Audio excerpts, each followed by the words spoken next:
You are listening to Fika with Vicky on United Public Radio, 107.7 and 105.3 from New Orleans.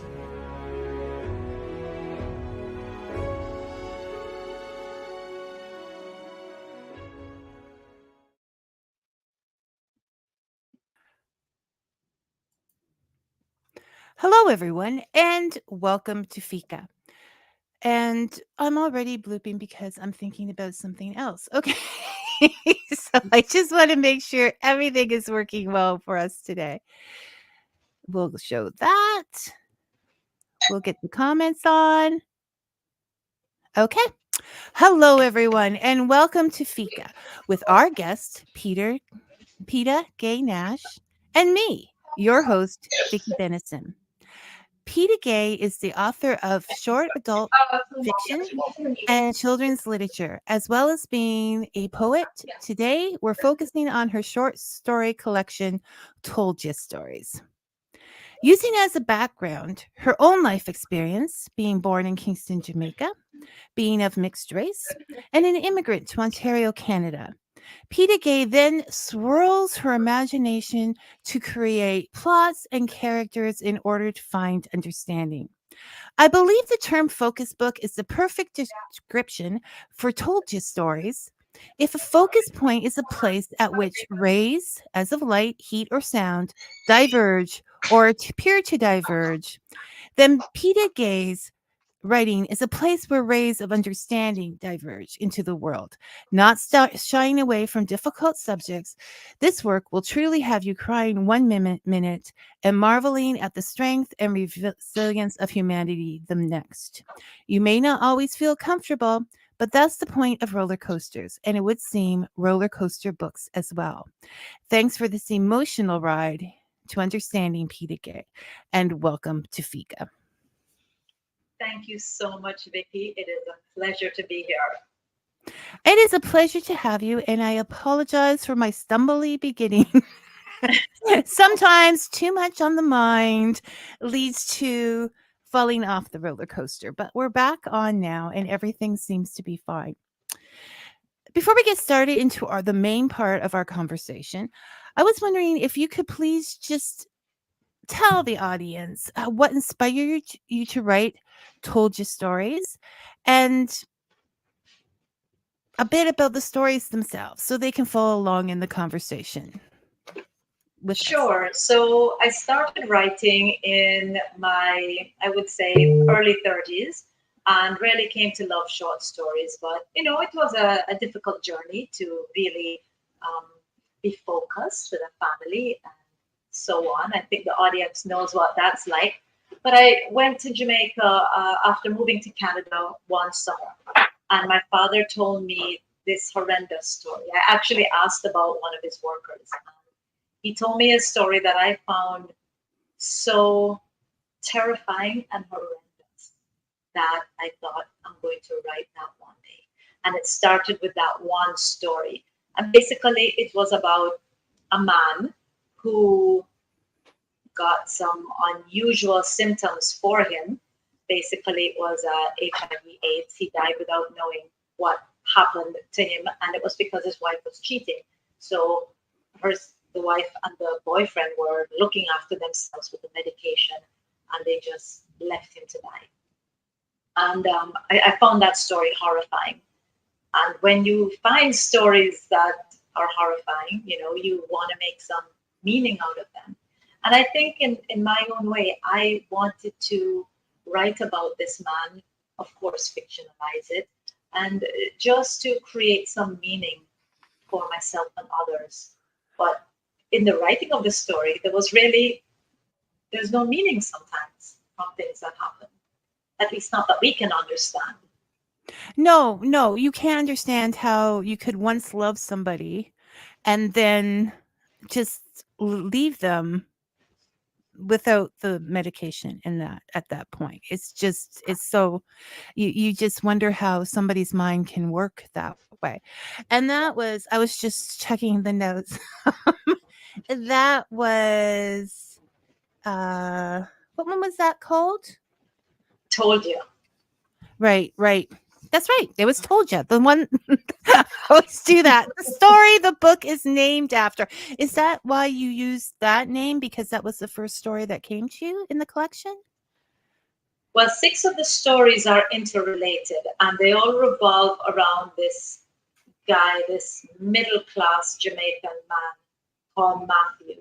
And he's a cynical man, and his way of just saying, told you, is, why that story was named that way. Because basically, I modeled this man a bit off of the personality of my father. And, yeah, so that's why I chose that name.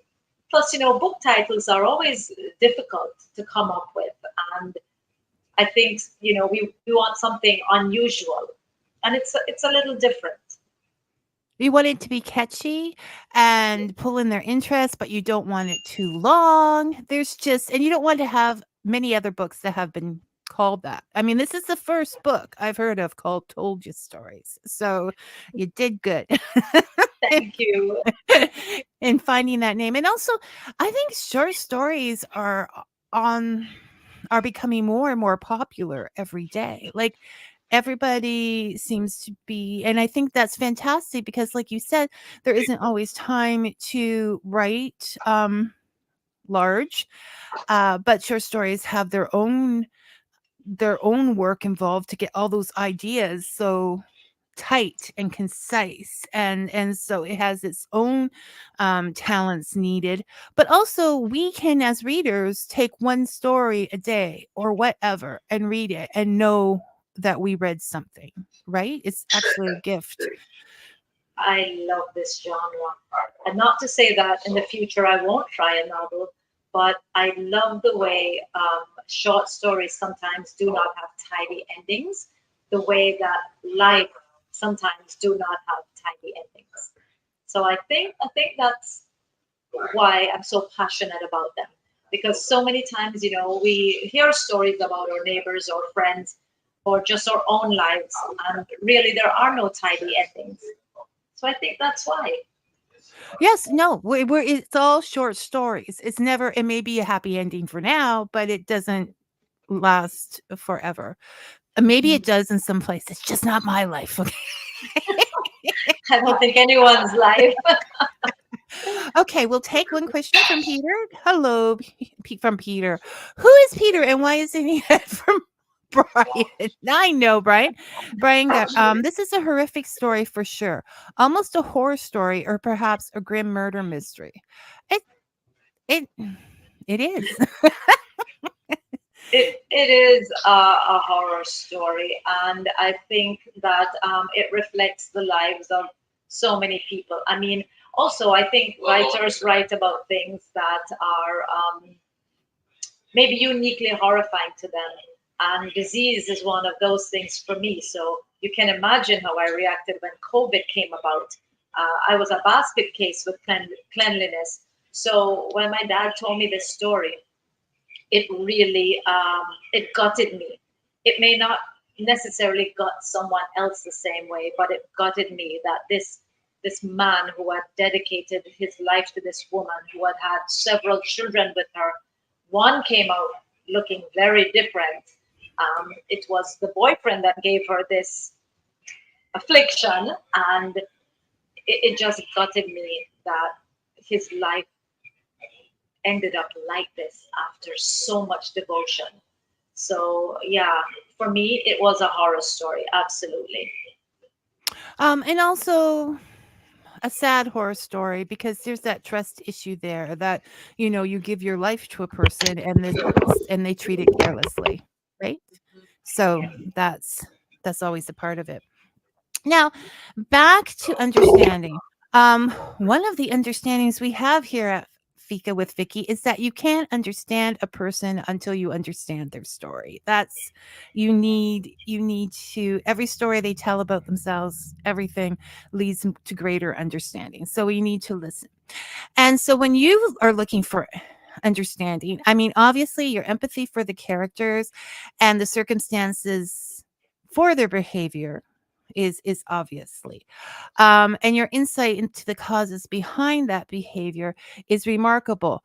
But how do you, like, here's your fear of germs. And, and you find this story so horrific. How do you wear, I'm going to use that word, wear the character, because a writer is wearing the character as they're writing about them.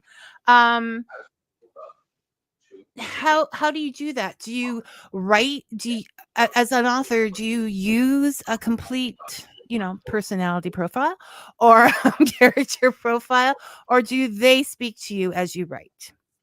Okay, so I've taught writing workshops where I recommend a personality profile with age and everything, but to be absolutely honest, I do not start out doing this. It sits in my mind for a lot. The character, the person, sits in my mind for a long time, almost like a flurry of thoughts. What would this character do? What are they like? And I think about them for a very long time before they actually become flesh, as we say.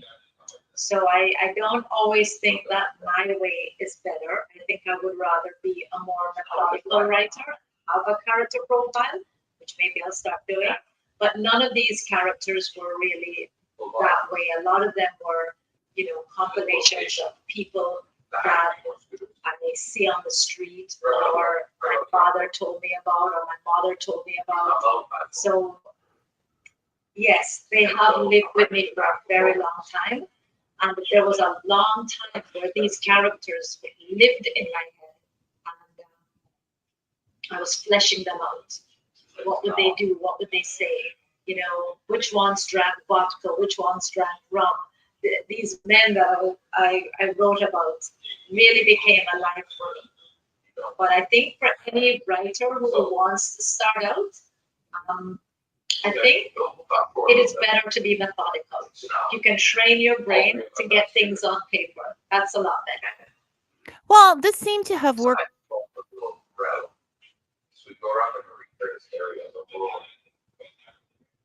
Oh dear, I think we cut out.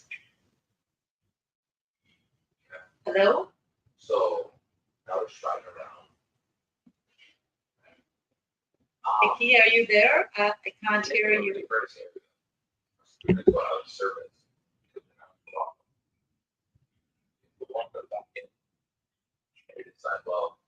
Hello? The other way. Let's go back. So right around the Popeyes in the parking lot, my scooter just dies. Hello?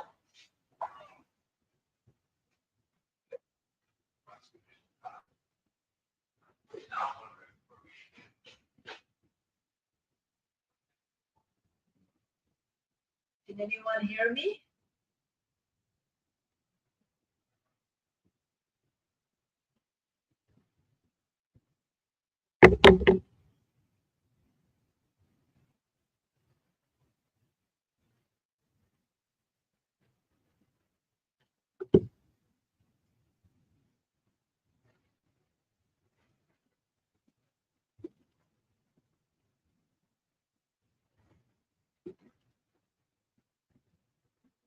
Hello?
Okay, I'm back. No idea why the computer just stopped, and look at the hair shows the ransom movie.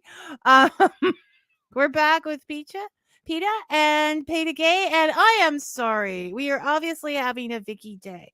What I'm finding most upsetting is there are more people now than there was when we were talking before viewing. So what's up with that, people? Okay. Um, Peta-Gaye, say hi so I know I can hear you. Okay, and we were getting some echoing from you. Wait, are you now? I can't hear you. Um, Okay, there we go. okay, there you Can you are. hear me now? All right. Okay. And I think we were getting some echoing before. So even if it's a little crackly, do you want to try the headphones? Because I'd rather that they could hear I have you them in. clearly. You've got it in. Okay, we'll Yes. see. We'll see if it's echoing again because you have a lot of really great things to say, and I want to make sure Thank, that they're thank heard you. when the computer goes off. Okay, so let me see. I know, Robin, that these things happen, but why do they always happen to me? Okay. Technology is hard sometimes. Everybody can hear everybody. Everything's fine. Okay. Thank you guys for being out there and letting me know these things so we're not just talking into space. Brian, I will get back to your question in a minute. So, Peta Gay, the characters lived in your head. And so, even though you didn't write them down, you were developing them over a long period of time. Hmm. Definitely, definitely. But I think that when I start writing again, Mm-hmm. I will try and be a little bit more methodical because I think that, having things down on paper can be really helpful. I don't That's know how other writers do it. Yes, I can be a very chaotic person. As you have seen this morning, oh, with my Lord. ideas and things all over the place. So I know I function that way and it works and it worked for this book. But I think if I were to try and write a novel, there's a lot more planning involved. And I think it's better to have a system where, you can differentiate your characters and it would be very different from a short story, I think. Well, the writers seem to fall into two camps. There are pantsers who are people who just write by the seat of their pants, much as you do. And then there are plotters. And it's whatever works. And I'm sure different projects work in different ways. So keep us updated. Does it help if you have it all written down before? I'll keep you updated on that. Yes. What is next? Are you working on a project now?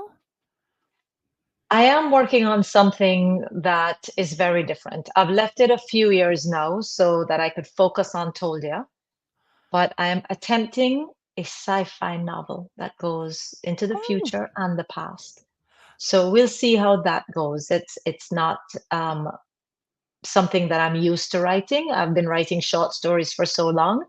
So we'll see. And I do have another children's idea in mind, children's book idea. And you have 7 of those out. So we're gonna look Yes. at one particular in just a little bit. We do have some science fiction fans out there, so there'll be something for you to wait for. Okay, deep breath and moving on because this is important stuff. So you wrote to find understanding. And so let's go back to that idea. And as you wrote, did was did you develop a different understanding of justice? Does the class system make a difference? Like, is it any worse to be cruel to someone than to steal their money?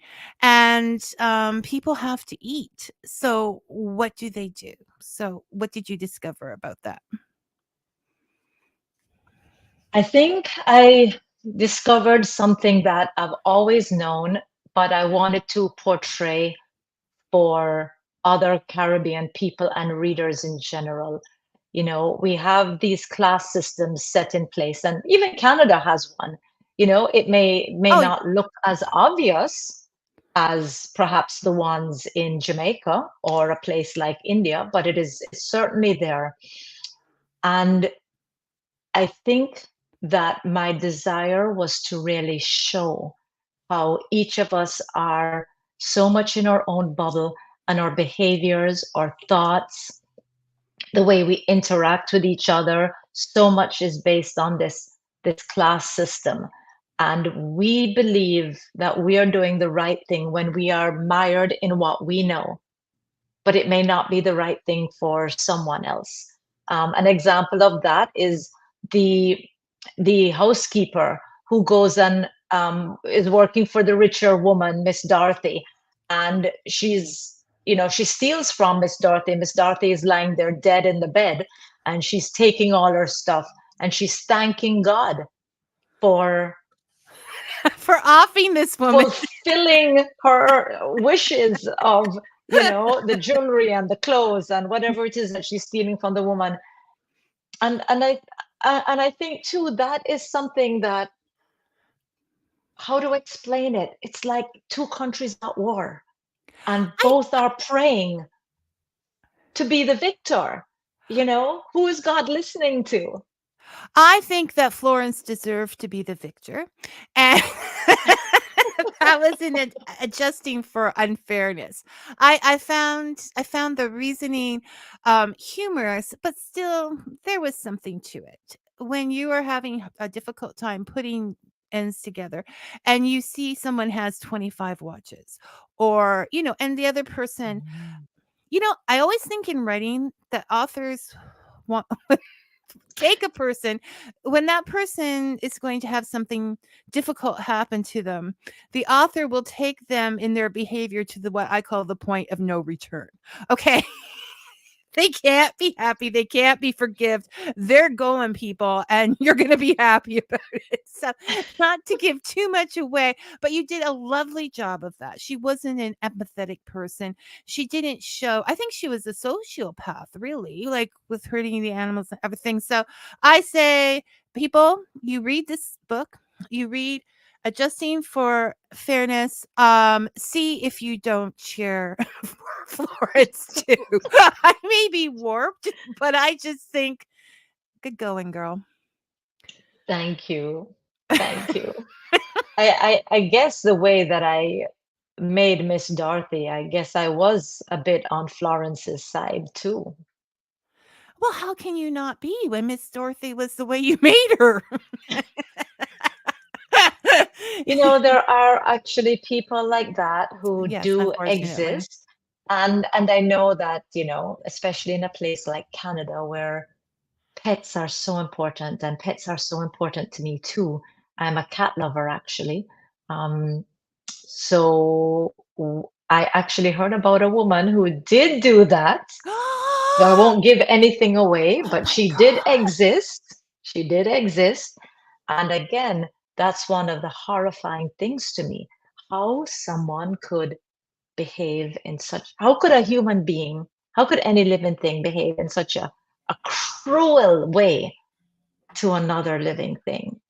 But I see, how can you speak to people as if they are not as good as you? How can you treat people like they don't deserve to eat? That we make such a event of blaming for the sheer reason that we don't want to feel compassion. No one's asking you to Mhm, help anybody, but please don't kick them while they're down. And mhm, I mhm. believe that she was one of those people. So I'm glad that the story ended. Even if that may make me evil, I don't care. I have my moments. I have my moments. She was a bit evil. She was evil. Miss Dorothy was evil. She was. I mean, just the name is evil. But no, there's definitely a class system wherever you go, even at like a large extended family dinner table, right? Somebody's going to be doing Absolutely. better than anybody. And if you had just stayed in school and hadn't had that kid or whatever, I know. it's all your fault, right? So, I know. People um, judge like that. yes, and it's life. It's the life that you're given. Mhm, I mean, mhm. especially in in certain places. Okay. Absolutely. So that's just the understanding of justice. I mean, definitely I gave my understanding of justice. And I think you did by writing that story. So that is, and that's the nice thing about a collection of short stories is that we get to feel, like I said, it's a roller coaster of emotions. This book is a roller coaster of emotions. Now, Thank you, Vicky. oh,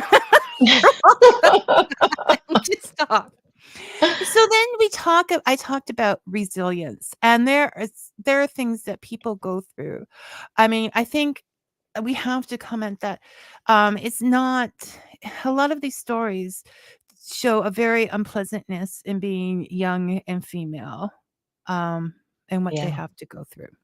hmm And so hmm they survive that. And do you hmm think that that was a power that came within them, or do you think that the ones you write about have somebody who's assisting that power that is important for us to contribute to other people's resilience?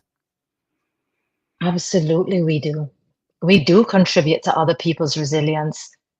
How can we even get through this world without each other? I know that I couldn't. I have so much support around me. I'm so lucky to have a supportive family and friendships and supportive parents and siblings. Thank God. That's how we survive this world. And I think that's true for all of us. And when we don't have anyone, hopefully we can go to some kind of social service that's in place with people who are empathetic and patient and just believe in humanity, because that's how we survive. Some people don't. Well, no, and this is what we have to look at. We are very lucky with our social benefits, our social help. I mean, people complain, but we are very lucky because places Mhm. that don't have that, Right. there there is just no. So I'm not saying that things cannot be always better, but there are things that are far worse that people have to live through, and we have to Yes. understand that. If we're condemning, like, we all want better for ourselves, we all want better for our families, and we're going to do what we have to do to get that. Absolutely. But I also believe that the woman that I've written about, um, I take those stories from things I've heard, and we have to live with that pain. Those women have to live with that pain. So as resilient as we are, yes, it's the people around us who get us through, but some of the things that are done to women, it's the healing is continuous. It's not just you wake up one day and say, "Yes, I'm healed." It's an ongoing process in life where, it could take a while. I mean, it could take a lifetime to be truly healed. And it's not only the woman that is the healing. I mean, later in another group of stories, we see how the help trickles down multi-generational. Like Mhm. because this affects the children. This affects the okay, guys, I'm going to say this.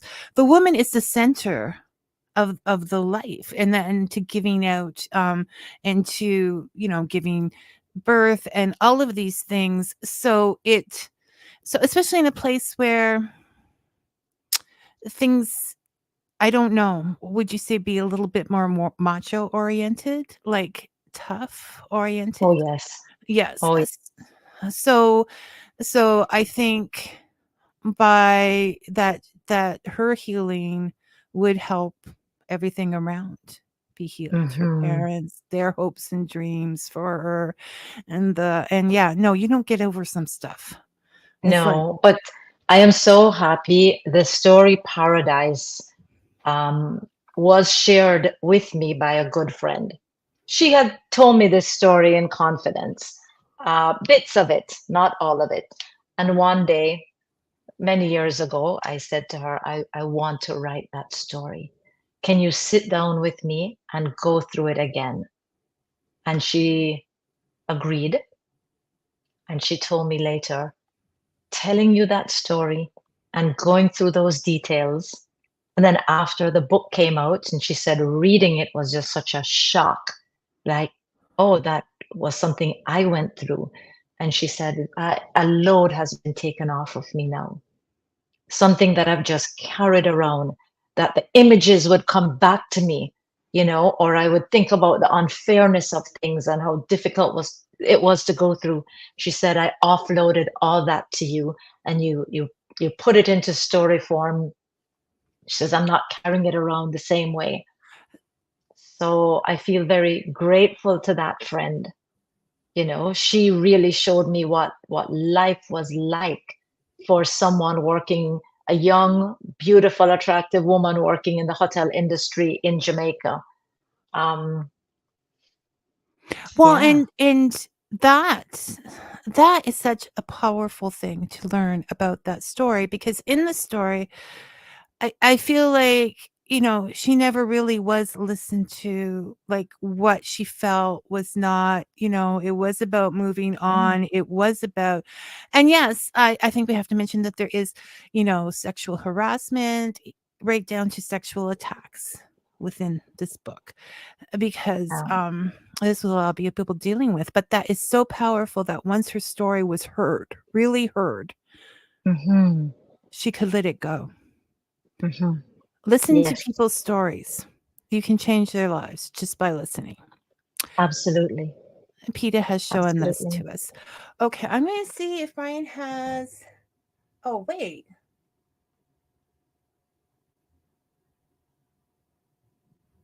Oh, well, that's nice, Brian. Brian's not always nice. He said things happen to you, Vicky, because you're the one who tries new things. Okay, I do try new things, but then I wouldn't get to meet people like Peta or you.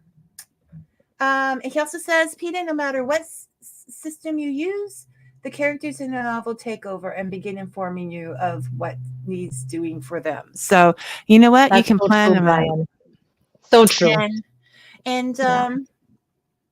They do change direction, so you are absolutely right with that. They behave in unexpected ways sometimes, and I found that out in writing this book as well. Yeah.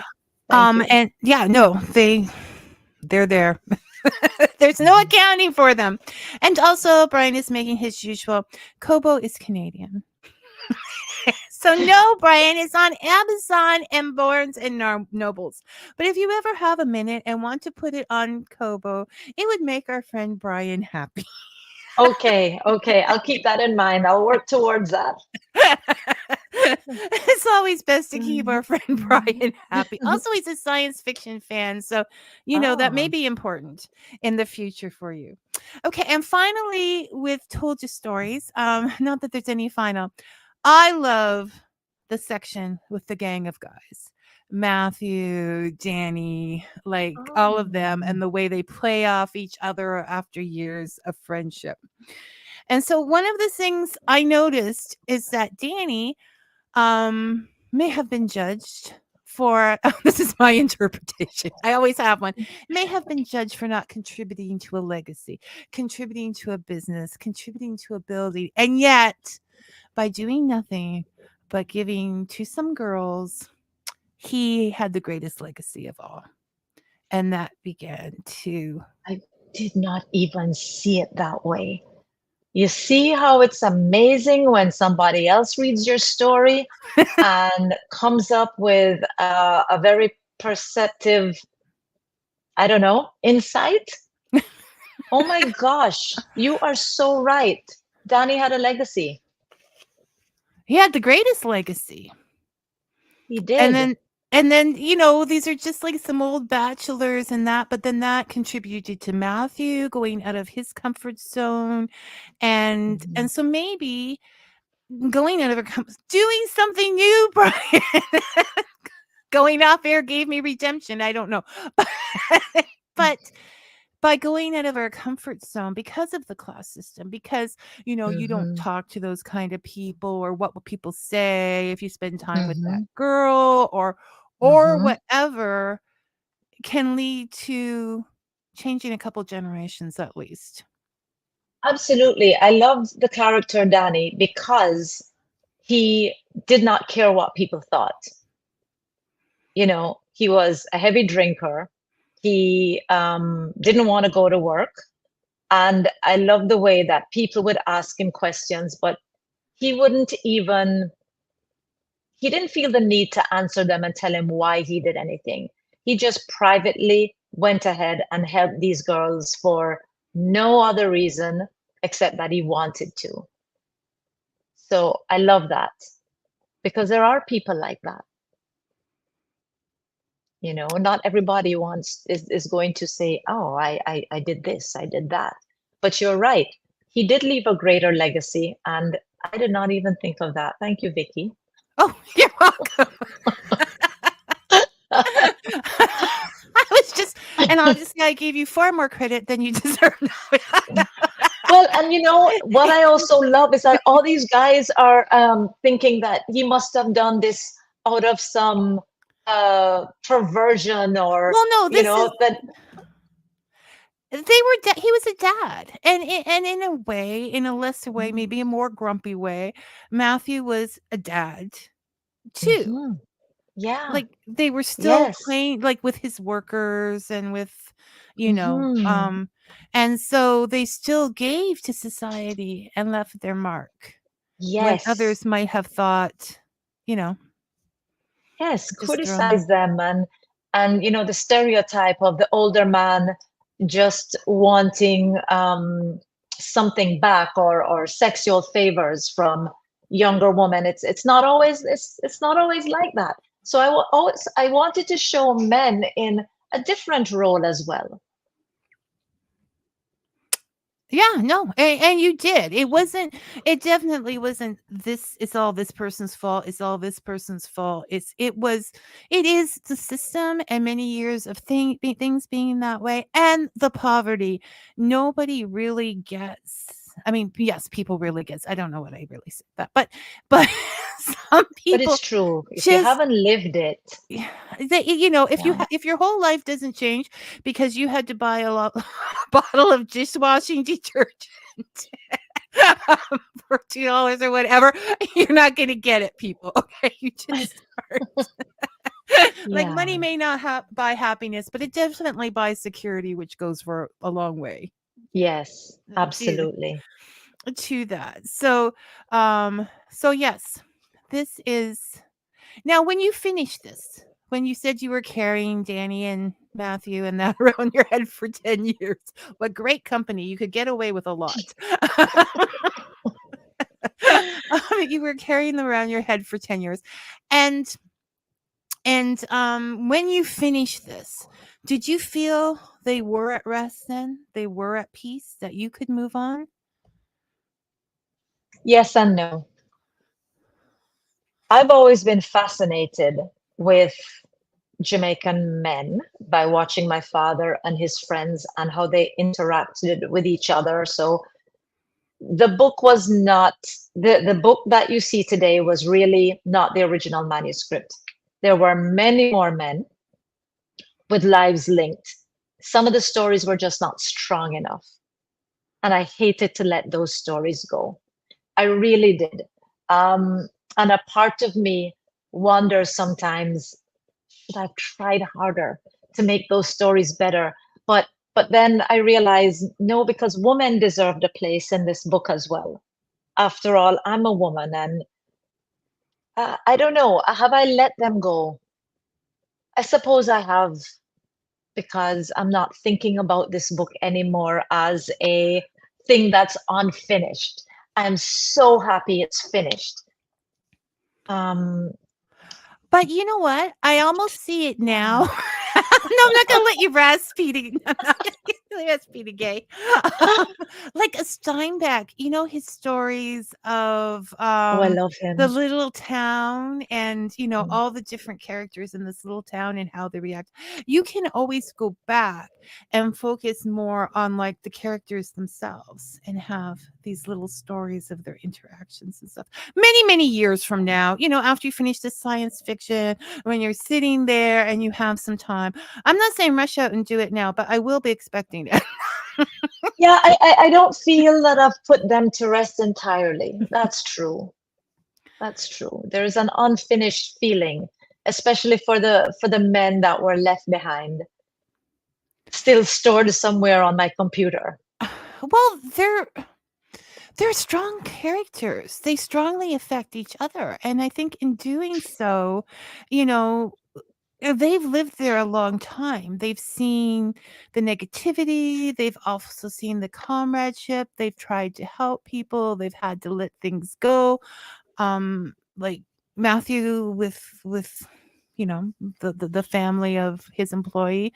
Mhm. Yeah, I could see that. I could see a Steinbeckish kind of thing in that area with those kind of guys. So not putting any pressure on you, but you know, No pressure, no pressure. sorry. I get carried away when I love characters. I can't let them go. Author Brian Granger says unused stories can always be reused in future books. Novels, especially need. You know what? I've got to get those progressive sub arcs. Yes. Brian agrees. Okay, so we'll revisit that in 20 years or something. Yeah, yes. I'll need 20 years. Don't worry about it. There are stories that but yeah, no, definitely. Okay. So, and you've also written another collection of short stories. I Hear the Drum. Yes. Is that Mhm. sort of the same thing? Kind of the same understanding looked for? It is. Well, I thought it was basically the same thing, but one of my readers, I heard through the grapevine, said this one was a lot darker than I Too Hear the Drums. Oh. So I don't know what that's about.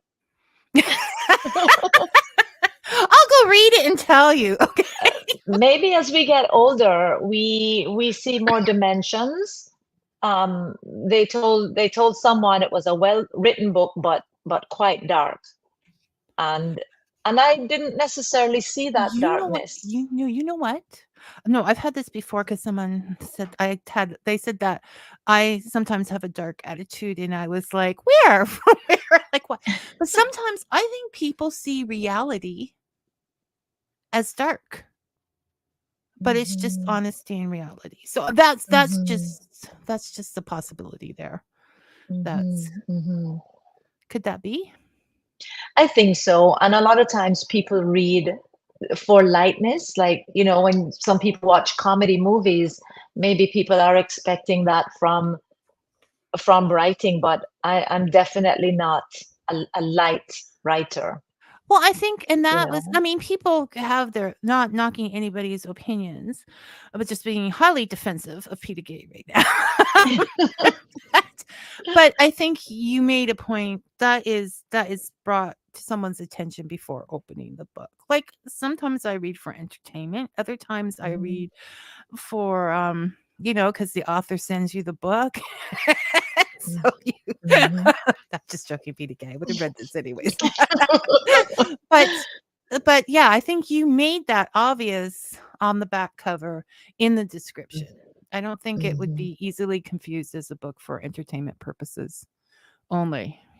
You're going to think after reading this book. So, Mhm. okay. So we said you wrote children's literature. Do you have a couple minutes to go overtime because we missed that little part? Sure, absolutely. Okay, Yes. so you have 7 books out there of children's Mhm. books, and I want to concentrate on one that Bushy Mhm. Head, because the synopsis just pulled me right in with that. So can you share that with other people so they can be pulled in as well? Absolutely. So Bushy Head came about because 3 little girls in my life had the same experience. My daughter, Meadow, my niece, Giselle, and my niece, Elia. They all had the same experience of going to school and being teased about their bushy hair, or their frizzy hair, whatever you want to call it, curls, and told that they couldn't be princesses on the playground because princesses didn't have curly hair, and I thought, I have to write a book. I have to write a book because we can't help the hair that grows out of our head. And why put poison?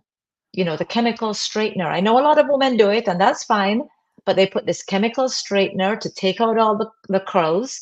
It's toxic, it's poisonous to the human body, and we're trying to be something that we're not. So I wanted all curly hair children to just embrace what they have without trying to make it different. And this has become so important to me. And I think I really imparted this to my daughter because she has embraced her curly hair. It's not that she'll never straighten it for a special occasion like women do, right? We like to do different things to our hair, but I never wanted her to feel that she was less than. And just as in the book where the character donates her hair, my daughter and my niece also grew out their hair, cut it short, and donated it to make human hair wigs for children that needed, curly hair. That didn't have So any hair. yes, yes. So I'm really proud of my nieces and my daughter. They were the inspiration behind this book. But I don't know what it is about curly hair. I was in an elevator once and I heard this little tiny voice behind me saying, "You have such nice curly hair and mine looks so bad." And I didn't hear it at first. And then I turned and she repeated it. And I turned around and there was this adorable little girl who was white with curly hair saying that her curls looked bad. And she was so beautiful. And I just can't understand why it's a thing that you have curly hair and you'd be teased by it. I thought we were really done with that kind of stuff, but apparently not. Um, So I wrote this book so that children could embrace their whatever I hair don't they have. I don't know if we'll ever be over that. They always seem to find, like I want to say Doctor Who, Dr. Seuss said, now the elephants with the little ears are looking funny at the elephants with the big ears, right? After they got over the Mhm. whole trunk fiasco, uh, they were Mhm. now It's looking at true. ears. They will always look for something. But I want to tell all the curly headed children out there that I have always had this straight hair and I have been envious of you my entire life. so I feel it's really hard for me to understand why anyone would criticize. And so yeah, it's hair. Um Well, my hope, Vicky. Sorry, go ahead. no, I was gonna talk about what, but um your hope is My hope is that we will get to a place in society. Society will never be perfect, but that we will get to a place where children who go into schools will feel empowered, embraced, and that the curriculum will be designed so that everyone can achieve their true potential. And through this, there would be really no need to make fun of or bully other children because everyone is committed to doing their the thing best. that makes them most joyful, Yes. right? And in doing that, there's just no desire to make someone else feel less than. Well, this is the thing. People say, it's always move, move, do this action, do this action. But if everybody just stopped for 10 minutes and had a cup of coffee and talked to a friend, and that would be 10 minutes of none of this going on, right? 10 minutes, it just stops because people Right. aren't having to prove anything or be anyone. And I think the answers I forgot to ask you earlier after writing that book, told you stories. Even Mhm. though, there are some very scary, disturbing things there, it leaves you with faith. It leads you to, embrace the fact that humans do have power over their lives. And I asked you if you felt that you were idealistic to have written such a thing, but I think you just answered that in your and it's good. We need more idealistic people in this world. I've kind of been slagged with that from time to time. But to believe that there is the possibility of goodness winning. I do. I've never actually thought of myself as idealistic, but maybe I am, because I think that um, if we just were all a bit more self-aware, I laugh with my girlfriends whenever there's a problem, and I say therapy, people, everybody just needs therapy, because I just think that the more self-aware you are, if everyone could get coaching, have someone to guide them through the hard times, we would all be such a better society. We would be able to acknowledge our flaws more openly, try to be more authentic, and herein lies the solutions to our lives, right? To be the We authentic just self. have to, sometimes I think it's not about self-improvement, it's about self-acceptance. That We is so don't important. Yeah, we don't like ourselves. I mean, and to understand, I could hate all people for the rest of my life with curly hair. But no, I just know I wanted it and it didn't have it, so I'm jealous. Like, I can say that. We're so afraid to say certain things, like, and I'm not really jealous anymore, but it's I was for many years. Like, it cost me $80 to get hair like that, so I'm sure it would be more now. So it is, we can. I don't Yeah, I mean, sometimes I'm not sure if it's good to be idealistic. Keep it up. Keep writing for this. Now, I want to thank my husband for some thumbs up along the way in this technical journey I've had today. And also, he's asking, are the children books illustrated? And they are beautifully. Do you have some to show and tell us today with you, or? No, I should have brought them with me. But no, they're all on Amazon. Um, And you can so look they're here just for the available there. pictures. And the lovely illustrator is. So I have different illustrators for all of them, but Bushy Head is Alia Holmes. She is Toronto based, and she did an amazing job with Bushy Head. Really, really proud of it. Um, so yes, It's I think that's an important book out there, not just for people with curly hair, but it really is showing kindness, compassion, diversity, accepting of differences. I think that there's a lot more of that. I mean, when I look at indie writers, when I interview indie writers, I mean, we have a whole lot of how do I put it? I'm in that group now, so it doesn't matter. Older authors with older characters in this story still living full lives. Characters that have physical challenges, characters that Mhm. are not um what we would consider characters that look like real people on the street. Okay. Yes, Characters, all so of these important. things are starting to come out in the Yes, books as heroes. yes. And I also remember there was a time, Brian, and there was a time where Nero Wolf, the detective I used to watch on Mystery, he didn't leave his house. Okay, he had all his minions go out and get Mm. his clues and everything, and he just thought from our house. And people used to have quirks. They used to have individuality. They used to have things that, the fact that he could put all that together. Oh my gosh, I just thought there Mhm. were like his little computer searches that he sent out into the world and brought Mhm. the information back. The fact that he had this and was still seen as a productive, important part of society. Nobody said, Nero, you should go out, because he was busy doing other things, right? So it Mhm. I do believe that there is reason to have hope for these things. Um, Yes. and with your book, to be honest, and to look at that, and for people to see what other people live through and why they may want to improve their situation, or by coming to another country, that is their Oh, only salvation absolutely. sometimes. and Absolutely. and all people would be doing that, the same thing. So, yeah, I think idealism is good, and I think it's possible. I did it yesterday. I don't know why. After everything I've been through today, but you have convinced me. See that? You're already doing great things. Um, so we talked about the fact that you're now working on a science fiction. And Mhm. will this be?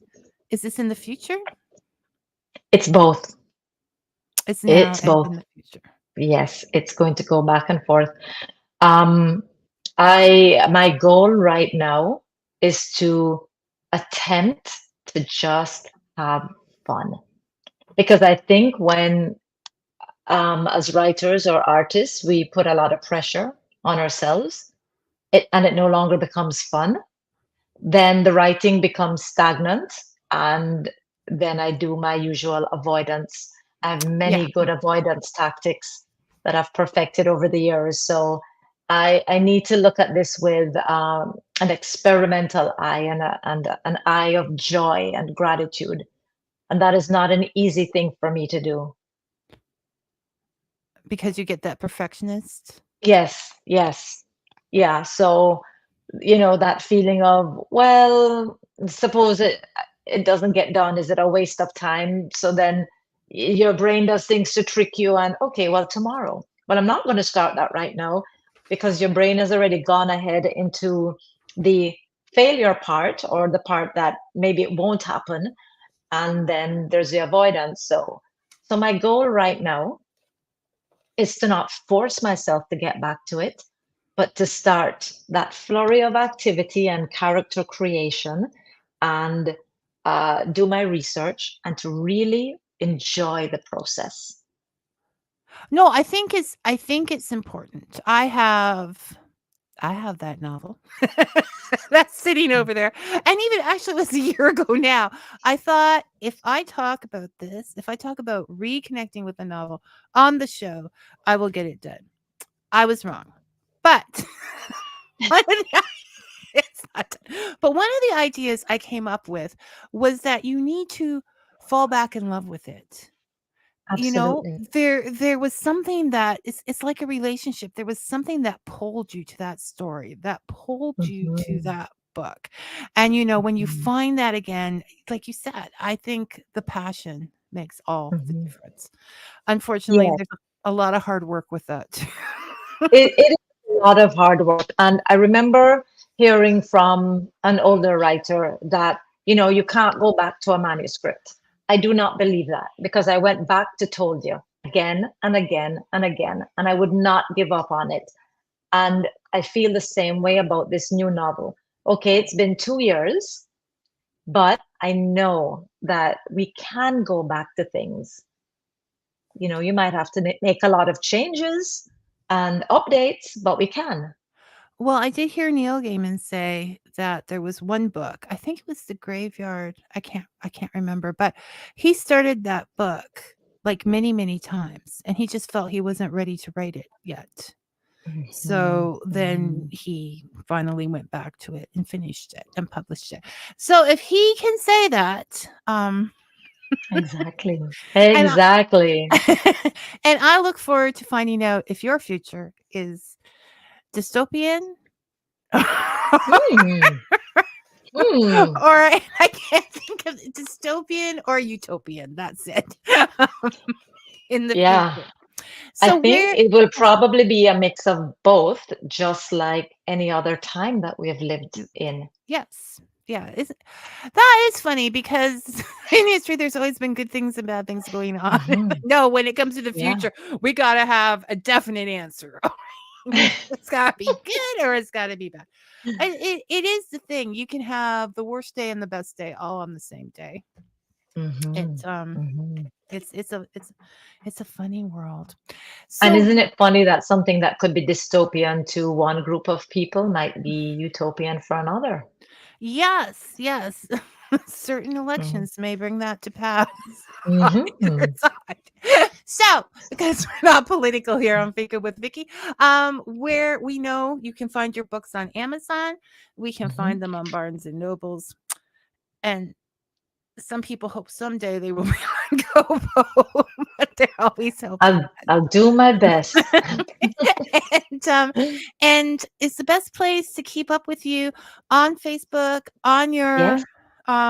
webpage Yes. that's floating by here. My Facebook, my Instagram. I also have a website where I blog, and I'm going to start being much more methodical about that as well. So it's Peta-Gaye-Nash.com. So please visit my website. You can take a look at past blogs. And I write about things like self-help and, just reflections on life And how to make it better, I'm assuming. and how to make it better. Because that would be, a you thing to do. Absolutely. Well, I hope you come back and visit us again sometime and that everything runs smoothly. Because there are days. Thank you so much. Well, yeah, today was a crazy day for me. Not finding the AirPods and being absolutely scattered. And look, it went with the theme. So there you go. Yes. Yes. We'll be methodical when the world is. Okay. Yeah. So true. There's that self-acceptance that we need to get to. That's right. Well, see, this is why I have to just, if you accept, it's much easier. I could be a perfectionist and say, oh my goodness, the world has ended, start blaming people. Like nobody cares. Or just accept that this was the day when we still had a wonderful time. We did. I've so enjoyed talking to you and interacting with your listeners. That was great. Yes, they're a great group. They're very helpful during tech things where I'm like, someone please tell me what's happening out there. They always answer me. So you take care, and we're looking forward to that science fiction and more. And if you have a curly-haired little one out there that you care about, Bushy Head is probably for them. Yes. Thank you, Vicky. It was a pleasure. It definitely was. Take care, Peta. Bye. Okay, and for the rest of you, I will see you next week. Until then, may your coffee be hot and your stories sweet. Thanks for listening, everyone.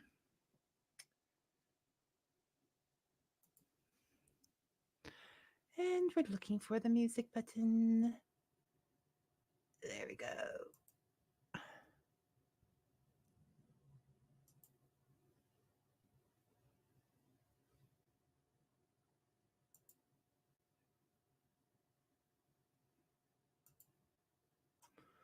All right, we're getting la, la, la, la. There we go. Thanks, everybody.